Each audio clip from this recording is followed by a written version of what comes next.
been sitting down for 6 speakers. You've had Harry, and it's nearly lunch, so thank you, Colin.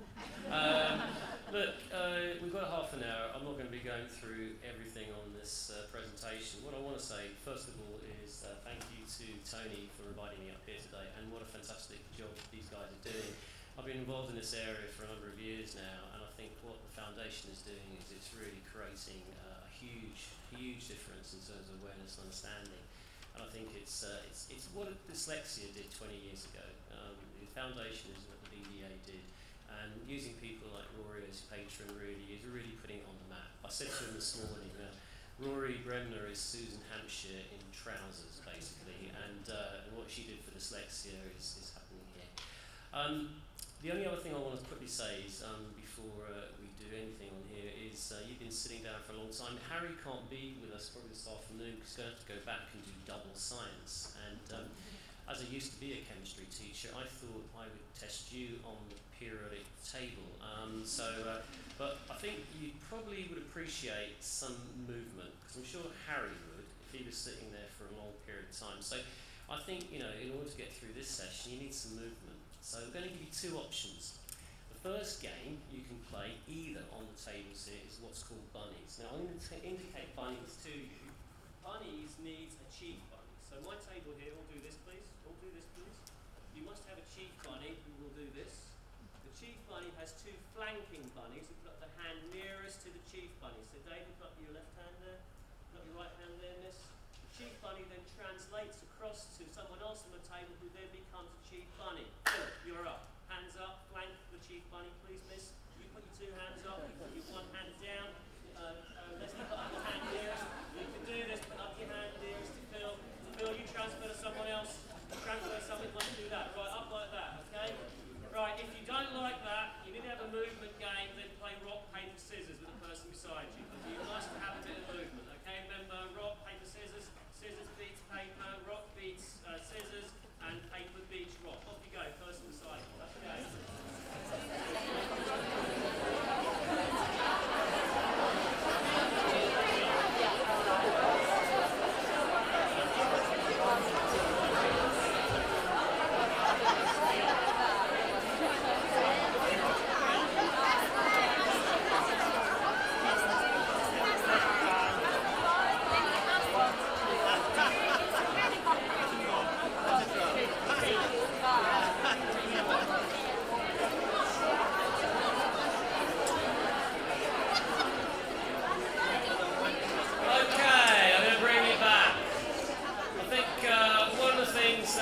Was indicated with Harry is, and it has to be movement. If you're sitting for a long period of time listening, you need some movement. And the thing about trouble with ADHD is they will tell you that really, because when they're fidgeting, they actually concentrate more.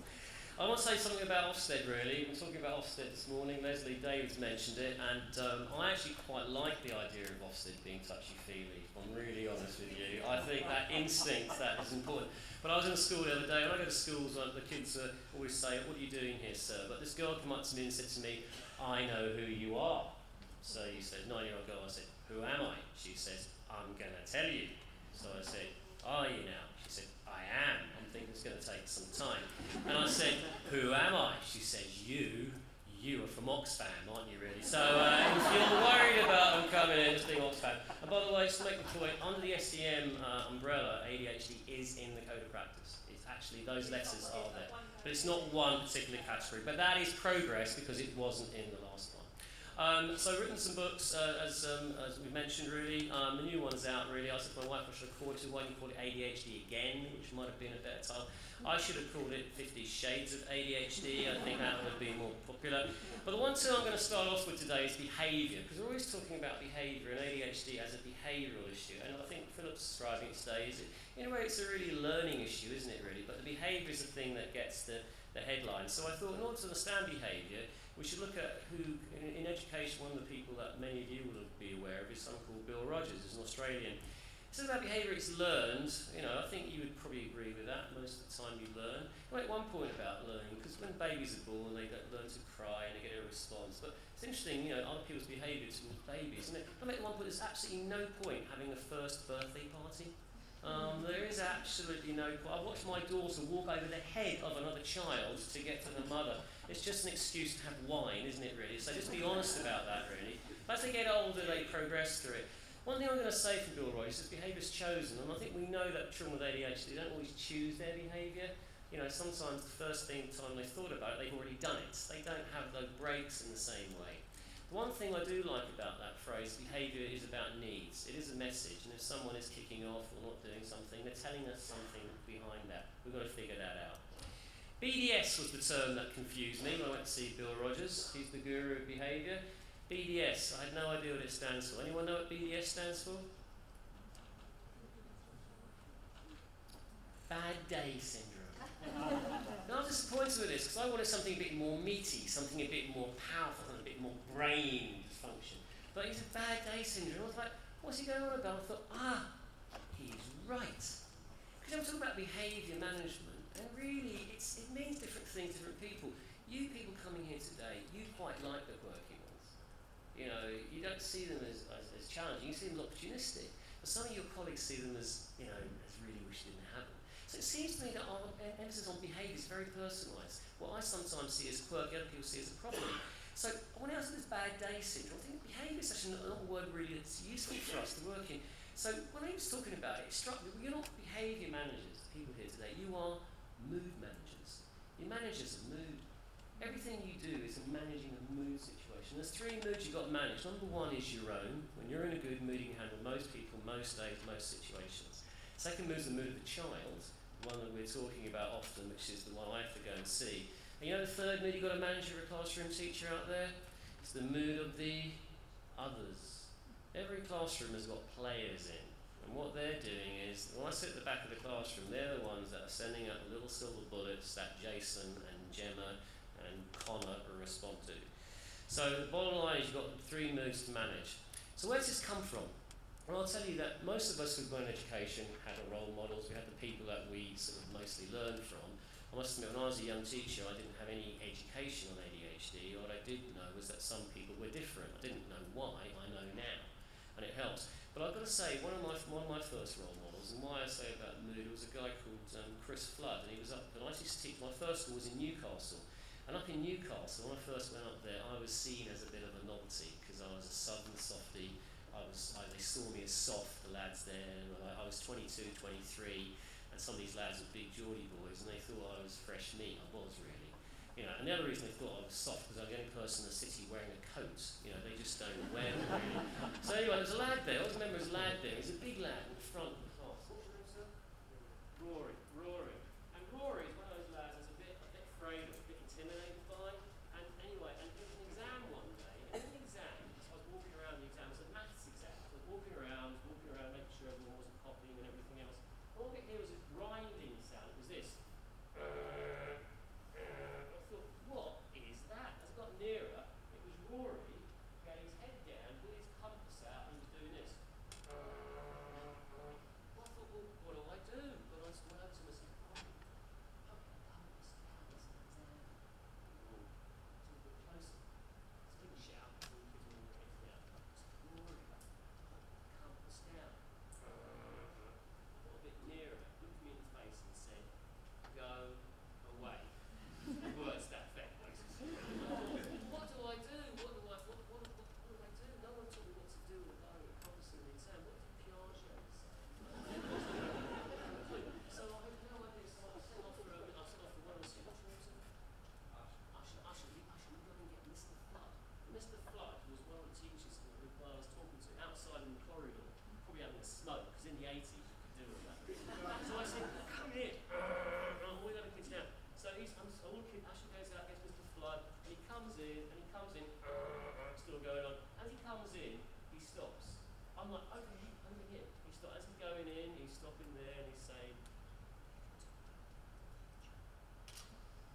just take this time.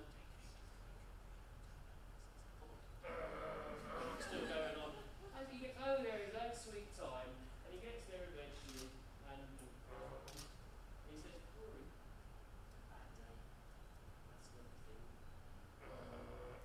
When he starts off, he says, do you know this table? He says, I've known this table for 10 years.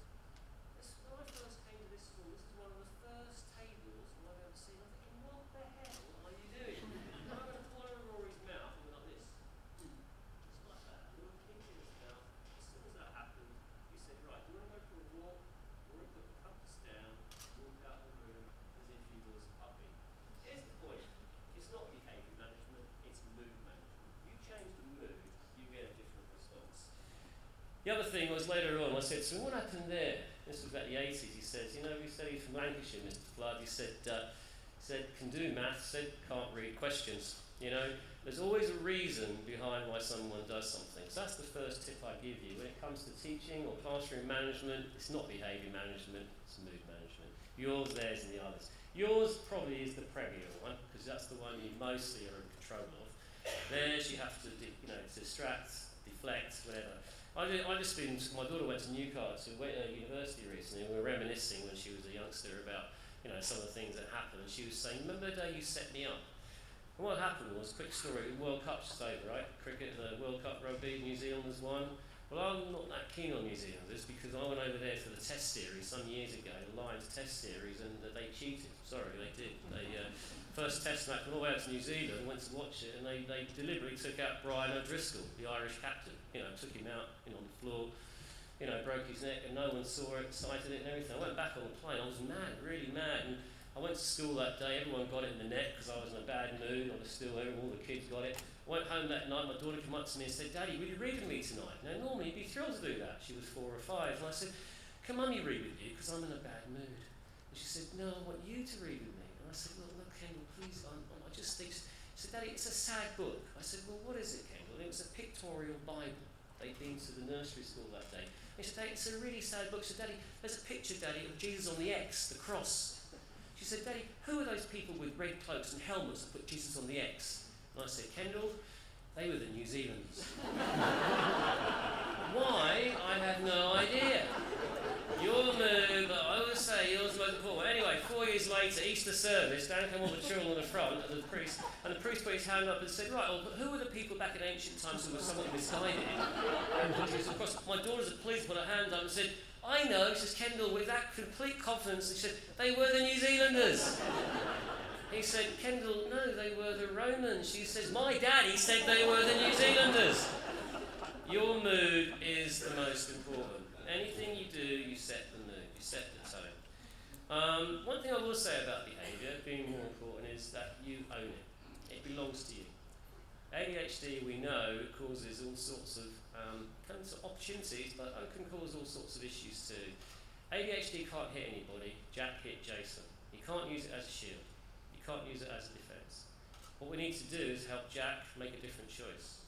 And also, Mrs. O'Connor, we need to help Jack make a different choice. Because if you start saying that because I've got this, it justifies me to do that, you do not ever make people independent. And that's what we have to do, we have to make them independent.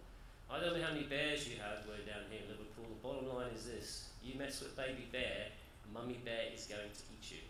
So we have to talk about ownership of behaviour. ADHD is an important area we need to be looking at, and we need to be helping children and their families make different choices.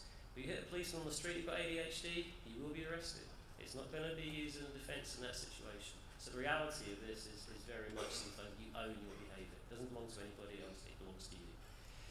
When it comes to the term itself, my first kind of exposure to it really was in a school in London. I was head teacher of a school in London called Centre Academy. I went there for 1 term and stayed 14 years, as you do. And by the way, I was born in Feltham, so I know Hounslow quite well really. Bend it like Beckham. When I think about that. So anyway, my first exposure to it was when a mother came up to me back in the 80s and said to me, people in the UK do not accept ADD exists. And I had no idea, I'd never heard it before. She said, they've got no idea of the effect of attention devastation disorder on my life. And that was my first exposure to it really. And what I was going to say is that you can replace some of those other Ds with defiance, distractible, demanding and defensive. But the other thing I really want to say is that they are different. And it's understanding those differences, and that's what we're doing on days like this, and creating that awareness about why they're different. That's really going to make a long change. This ADHD is going through the same process of dyslexia. I've already mentioned that today in ASD. It's taken a little longer to get there, but we're on the front page now. We're not on the back page anymore. People always say to me, I always make one point, there's no such thing as an ADHD child. There are children with the traits or children with ADHD. But people, you want to see what an ADHD child looks like, that's what you want to use that term. This is for you, Caroline, that's what they are. That's the best picture I can give you of what a child with ADHD looks like. They're not where they should be when they should be there. Even if they are there, you don't really know when you've got them. So one of the best things, I like the letter M actually. It seems to me to make a lot of sense when it comes to management. It's management, one word, isn't it? That's the word. Mood is one of the ones I'm going to say movement has got to be up there, one of the most important principles. We've got to be moving more. I always say this might not be very popular, but I go to most classes and I'm watching the boys and the girls, and I'm watching the kids, and in about 5 or 6 minutes, if the teacher's talking like I am for too long without some kind of activity, there'll be some girls, but there's going to be at least 4 or 5 boys. I'm looking at them and they're telling they need something different. You know why? Because they're sitting there doing something like this. What that tells me is they need something else to happen. You know, the thing with ADHD is that, can I say one thing that you shouldn't ever do? Well, you know what's the worst thing a child with ADHD can do? You know what the worst thing they can do? Is concentrate on something. Because when they do that, people say, you can do it when you want to. They can't do it when they want, so they can do it when they're interested in what they're doing and who they're doing it with. They need the stimulation. You know, I can't drill this anyway. I just think, you know, we talk about it in all sorts of ways, you know, Phil, sort of work. They don't have the breaks. We know that. We know why now. We know that thing's not working. The other thing is they just have a low threshold of boredom. But people take this very personally. See, most people can deal with their boredom quite well. You're dealing with your boredom quite well.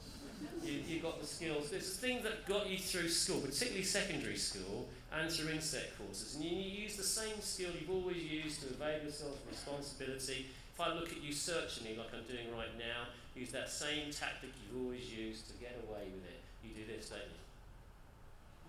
Yeah. But children with ADHD don't. They let you know. And I'll be honest with you, it's 2 words really that makes the difference here. You know, it is people skills. It's people acknowledging that people are different and reacting to that. You know, I went to a school the other day and there was a lad there. His name, I've got to think his name. I'll call him Jason. He was struggling in most classes. I went to one class where he was just fine because the teacher recognised that he needed more stimulation. And what he did was he was working the room with what I call a mobile meerkat. You know what that means? You're using these and you're using these. And nature gave you 1 of these, it gave you 2 of these, gave you 2 of these, and it gave you 2 of these. They're saying to use it. And he was over there a bit, quite a lot. And he was a lad over there who was big like Jason. So they big like Jason. I know you, David. So Jason was, you know, struggling a bit. David was doing a good job. As teachers know, they are much better involved. And so he went over there and he said, Jason, if you don't finish question 3 halfway down the page, I'm going to eat you. Slowly. It was one of those teachers who just needed to get him back a little bit. You know, so he read the situation. Don't that, by the way, if a child has Asperger's, you have to adapt your situation towards the child that you have.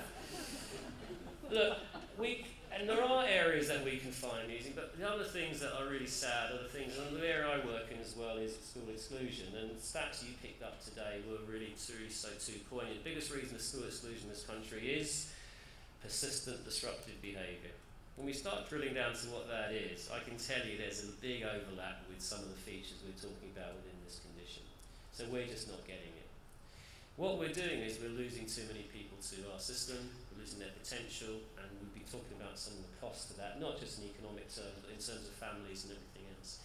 We've got to be doing a better job. This is what's happening. Here's you, and here's the children in real life. And what's happening, or in a situation in this country, what's happening is too many of them are being lost to our society. And I want you to know that no ducklings were actually part of this presentation. But what I want you to do is join me on a mission to leave no ducklings behind. So I'm going to ask you now, with passion and conviction, I know it's nearly 1 o'clock and we've got about 10 minutes to go. I want you to say with me, your conviction, your mandate, your mission from now on is to leave no ducklings behind. So on the count of 3, I'm going to ask you to say it loudly and proudly here in Liverpool today, no ducklings left behind. On the count of 3, 1, 2, 3, no ducklings left behind. We're going to get our ducks back. Now, how do we do it? It's not going to be a simple process. I do a lot of training and I spend a lot of time just trying to explain and give some ideas about what to do. We've got 10 minutes. There is no magic formula. I wish there was. I wish I could dwell and do it out there. But I think there's some key principles we need to adopt in order to get the job done. I've come up with something called SF3R. It's not scientifically proven. It's based actually on mostly what kids tell me that worked for them. Because most of the kids I worked with that came to my school, we were the last chance to learn. I used to ask them, what makes a good teacher? Who was your favourite teacher? Know what it was almost all the time? Someone who was firm. They like you to be firm. They like the structure. The ones that fight the structure the most need it the most. You know why? They feel safer with it, actually. And that's at every level of life. Certainly one, they want you to be fair. What they want you to be is consistent. That's what Harry was talking about a bit, I think, really today. And the last one is you can be funny. It kind of helps as well. So SF3R. S stands for structure. Structure comes with flexibility. We need them. People say they're contradictory. They're not. They're complementary. Some things will be non-negotiable, though. You can't negotiate in everything, or else you get nowhere. And the 3 R's are how you sell it to them. That's rapport, relationships, and role models. When I ask people what they stand for, I usually get some of the S's. Sometimes with the R's I get revenge, retribution, Ritalin. It does not fit in there, it fits in flexibility.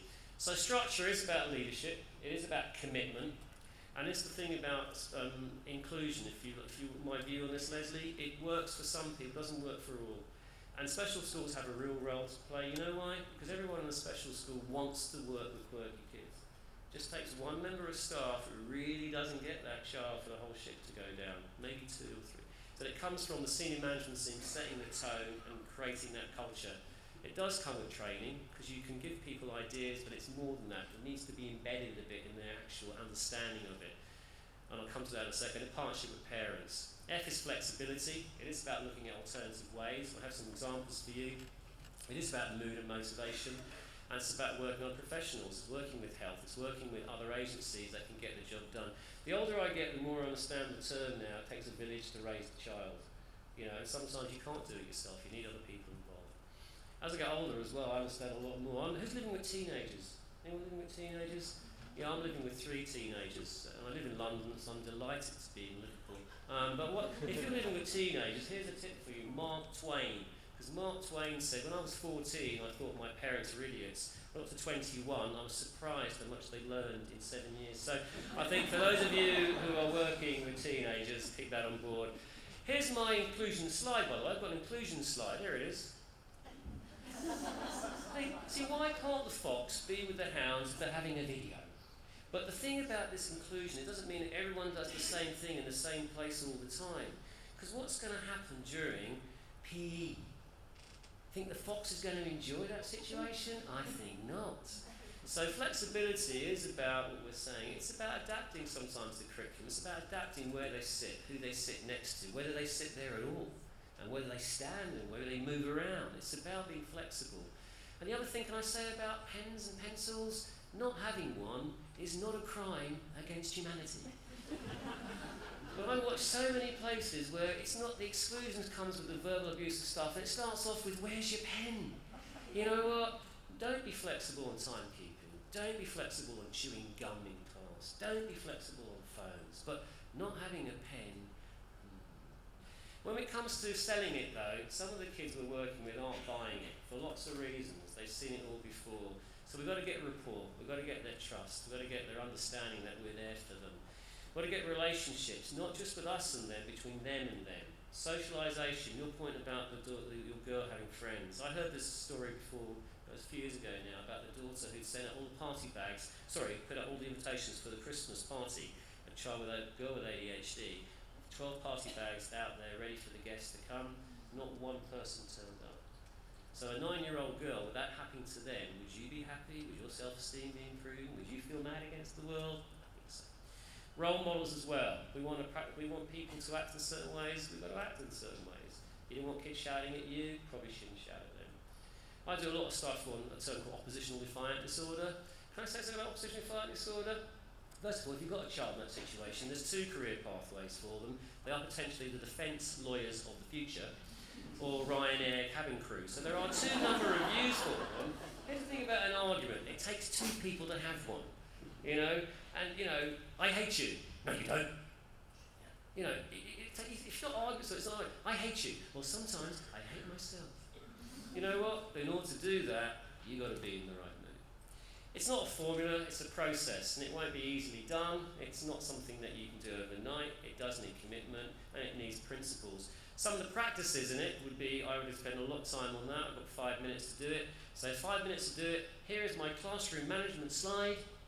Most of you have been on courses for 3 years for this. Here's classroom management in a slide from my other mentor I had at my school in Newcastle, Bill Thompson. Get them in, get on with it, get on with them and get them out. But how you do it is the key. So giving you some examples. First of all, that's what structure does. It reduces anxiety, enhances motivation. That's what it does. And ultimately, when you get it right, it facilitates independence. That's what we're moving towards. In general, lots of things I could spend time on really. I do make this point about mobile meerkats. You've got to work the room. It's not their territory, it's yours. You own it, you allow them to occupy it under your auspices. Teacher's Toolkit's got a good analogy for 3 styles of teacher. They've got the controller, who's very tight, the friend, who's a bit too loose, and what's something they call the benign dictator.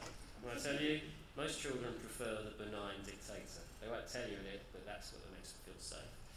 Classroom layout is very difficult to explain. Many of you will have different styles, different pieces of furniture, different sort of number of kids in the room.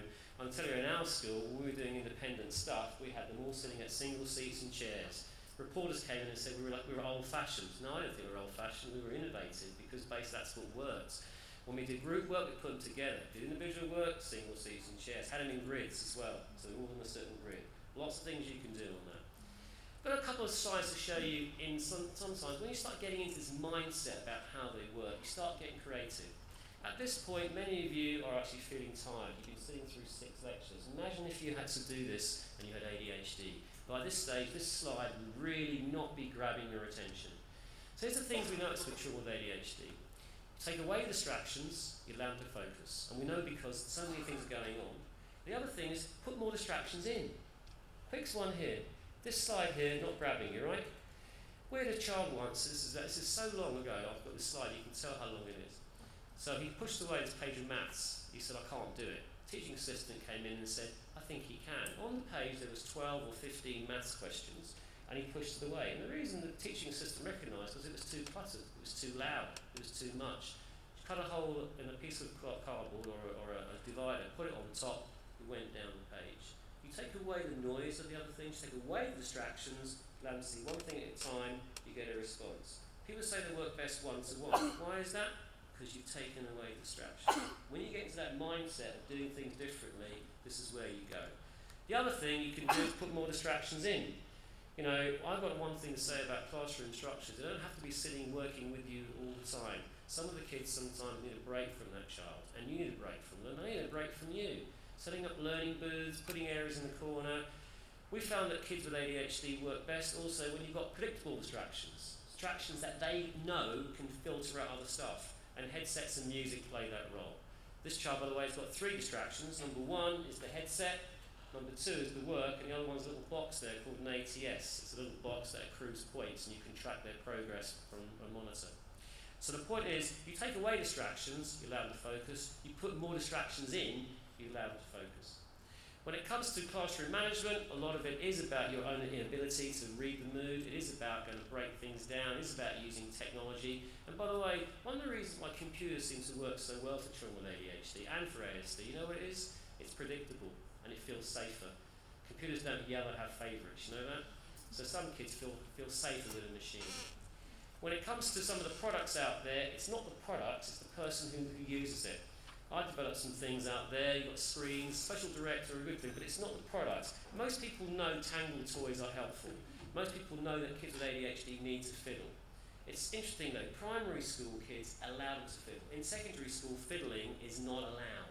It's a crime against humanity. Primary are better because they know they'll give young boys something to fiddle with, what some young boys will find. But what happens in secondary, it doesn't work. So here's a classic case of exclusion. A kid is set outside the room. What's he doing? He knows he's done something wrong. And what's he doing? He's doing this.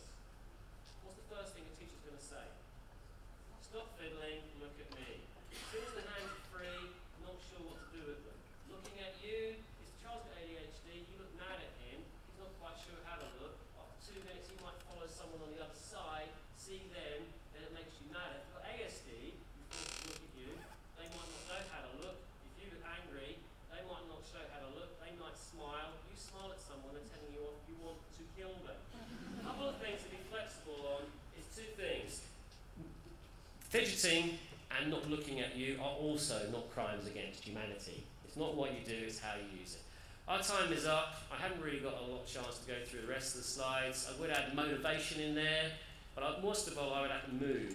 It's about mood management, and I've had more time, I'll explain that in you. So what we're going to do right now is I used to do this as an exercise for you, to do it in groups of 2. But right now, what I want you to do is give me some feedback. Once everyone's board expressions, please. Look like that. You definitely need to go to lunch. Can I see your attentive ones, please? Yeah, you've been really bored, haven't you, really? And can I see attracted too, as we're here in Liverpool for the first time? Nothing much happening out there, is there, really? The rest of the slides we didn't get through. I would say it is about not what you say, it's how you say it. It isn't just about your structure and flexibility, it's about how you sell it. And it isn't about what you say. Your body language is the most important one. They can read whether you're sincere or insincere. No pictures there, no words there, I should say, but you can tell a lot. A lot about mood, a lot about positive language. I need you to, as opposed to can you, will you. You know, it's about positivity. Sometimes you need other people in the loop to get the job done. Sometimes they will not take it from you. You are the problem. They'll take the same thing you're saying from somebody else. Don't have ego. Let someone else help in the process. And then finally, working with parents is really vital. That's part of our whole structure. And understand that some parents are also under a lot of pressure themselves, and we need to be supporting them and not judging them and blaming them. If we do all this, possibly we've got a chance. And here's the idea. Here's the whole SEN spectrum. We won't leave any ducks behind, are we? That's our game plan. By the way, whole spectrum of SEN in a slide. There's one with ADHD. There's one with ASD. That's my spot on the snow. And this one here, oppositional defiant disorder. I'm not standing in that line, and you can't make me. And you can't. You could just suggest what standing in line might help him get over the bridge. Listen, you've had a long morning. Thank you for inviting me along today. I'm around this afternoon and during the rest of the day, and enjoy the rest of the conference. Thank you.